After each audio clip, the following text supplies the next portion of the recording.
Hello, everyone, this is CRH Films, and this is the second episode of The Last of Us series. Smugglers continue their journey with a cargo in the form of a 14-year-old girl across a country teeming with zombies and marauders, but luck has a tendency to run out. The second episode begins 20 years from the main storyline, in the capital of Indonesia, Jakarta. Two high-ranking military men enter a small cafe. The military is looking for an elderly woman calmly having lunch at the end of the room. Apologizing for the interrupted meal as they drive her in a car, the officer explains that they were specifically looking for her, a mycology professor, a scientist who studies fungi. The woman is brought to a research center and taken to a laboratory. The professor is asked to examine a peculiar specimen without any explanation, and she must express her authoritative opinion. After examining the samples under a microscope, she confidently identifies it as cordyceps, but the glass treated with chlorosol raises questions for the scientist. The military explains that such preparation is needed to extract spores from a human, leading the professor to even more questions, as cordyceps cannot survive in the human body. With desperation in his eyes, the general takes the woman to another room. Wearing a protective suit, the professor enters the operating room, where a corpse with a hole in its head lies. She examines it and finds a bite mark on one of the legs. Taking a scalpel, she reveals a calmly growing fungus under the skin, and upon looking into the victim's mouth, she extracts a complete mycelium, leaving the operating room in horror. Waiting for the professor to calm down, the military describes the scenario of what is happening. Events meant to put an end to the entire human race occurred about 40 hours ago at a flour mill, a perfect environment for fungi reproduction. One of the workers began behaving irrationally and later attacked fellow employees. They locked her in the bathroom to wait for the police, who prescribed an inadequate dose of lead for prevention. Subsequently, other factory workers bitten by her began showing the same symptoms. According to protocol, all of them had to be eliminated. The professor asks if any workers from the mill disappeared, and the horrifying answer is that at least 14 workers did not show up for work. The military requests finding some medicine or a vaccine, but the professor explains that there is no cure for cordyceps. The only way to prevent the spread of the infection is to bombard the cities. After her recommendations, the mycologist asks to be taken to her family, as she wants to spend the last days of human civilization with loved ones. We are transported back to the year 2023. An infected teenager named Ellie peacefully sleeps on the grass-covered floor, with her escorts sitting across from her, armed and ready.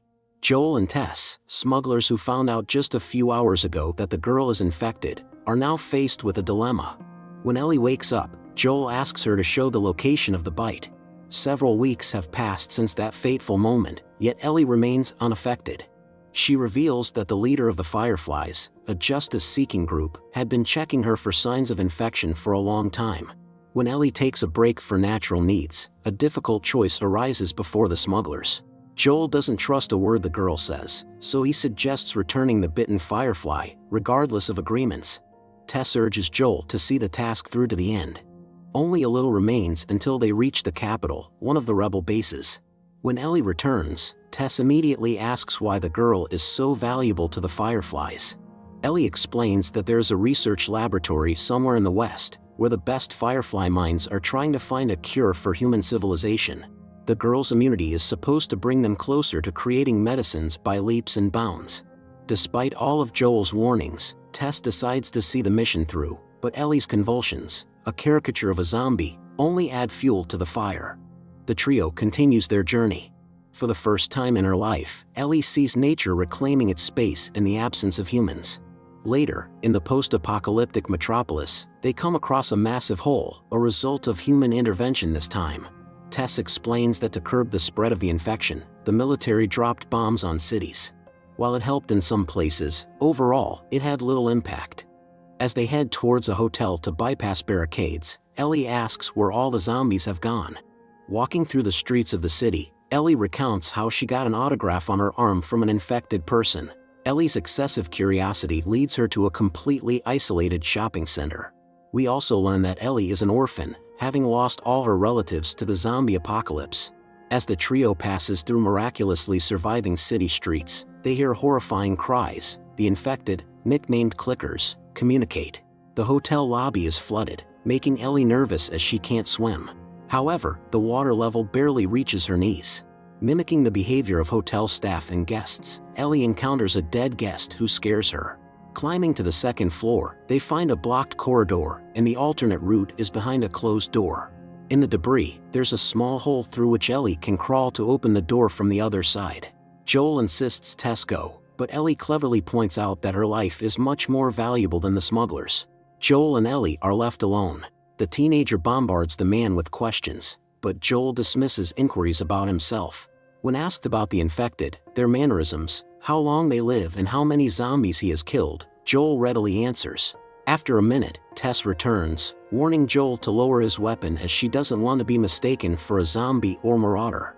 The trio steps onto the balcony to assess the next route. Below, they notice a dozen zombies lying in the middle of the road.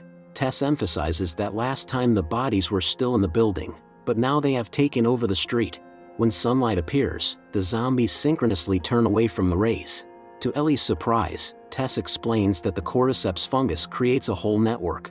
If the piece of the fungus is disturbed in one place, zombies receive a signal that an uninfected organism is wandering there. The smugglers decide to bypass the street through the museum. Although the entrance is not completely closed, it is covered in fungus. With a blow from a crowbar, Joel assures them that the network has dried up. Hoping that all the infected have died, armed with weapons and flashlights, they enter the building. In the dark museum, they find infected who have long left this world, from which mushrooms are still sprouting. But Ellie comes across a fairly fresh body where the blood has not yet dried. Tess suggests that the man could have been injured outside and crawled here in the hope of surviving, which would explain the open museum doors. However, Joel prepares for the worst, voicing a new rule. Now they move not just quietly, but completely in silent mode. The trio slowly but confidently sneaks to the second floor. The stairs, however, do not comply with Joel's plan, creaking with every step, and the bodies of the infected crackle uncontrollably under the weight of the smugglers. Upon entering one of the museum halls, the ceiling in the corridor suddenly decides to become the floor. At the sound, an infected, a clicker, appears. Joel gestures to explain that they see nothing, but their hearing is excellent. Ellie's panicked breathing provokes the clicker, and Joel has to shoot. A dose of lead doesn't calm the infected, on the contrary, their numbers double. While the girls try to hide, Joel reloads his revolver. The clicker, with its clicking gait, roams the hall in hopes of tracking Joel. The smuggler notices Ellie and moves towards her. However, the crackle of broken glass underfoot pierces the silence, and the clicker attacks. After several shots, the first zombie leaves this world. Although the second clicker is still alive, Tess's argument in the form of an axe to the head resolves this mistake. The trio reaches the roof, discovering that Ellie has been bitten again. After bandaging the wound, the teenager moves to another roof via a rather dubious bridge consisting of a single board. From there, an amazing view of the overgrown green city opens up, with the capital easily reachable. The main characters reach their destination without obstacles. Near the capital, surprisingly quiet and calm, Joel cautiously approaches a truck. Besides the blood-stained interior and a few fresh corpses around the truck, he finds nothing. The blood trail leads to a building, and the trio heads there. However, inside, there are no people, only infected ones slowly but surely approaching body temperature. Joel notices one infected and realizes that the battle did not determine a winner. Tess, in panic, runs through the capital, hoping to find a map or note. She then asks Ellie where exactly the Fireflies wanted to take her. But Ellie's information is very limited, somewhere to the west. Joel understands that their journey ends here, and they need to return home. However, the cordyceps growing in Tess's body has different plans. She is infected. Tess's last request is to take the girl to the Fireflies to give people some chance of salvation. The conversation is interrupted by an infected, but Joel easily deals with the problem. However, the fungus has already grown enough in the man's body, sending a signal to infect others on the street. Tess overturns fuel barrels, preparing for the arrival of guests. While Joel stands with sorrow in his eyes, understanding the entire burdensome situation, Tess begs to deliver the girl to the Fireflies. Joel drags Ellie onto the street. When the infected break into the building, Tess tries to start a fire, but the tricky lighter refuses to ignite. One of the zombies notices the woman. He seemingly feels the fungus inside her and gives her a couple more shoots of the miraculous cordyceps. In the final moment, flames appear, and the culmination of Tessa's brilliant plan unfolds. Without uttering a word, Joel continues on, leaving Ellie to watch the capital engulfed in flames. Episode 2 ends, but the journey continues.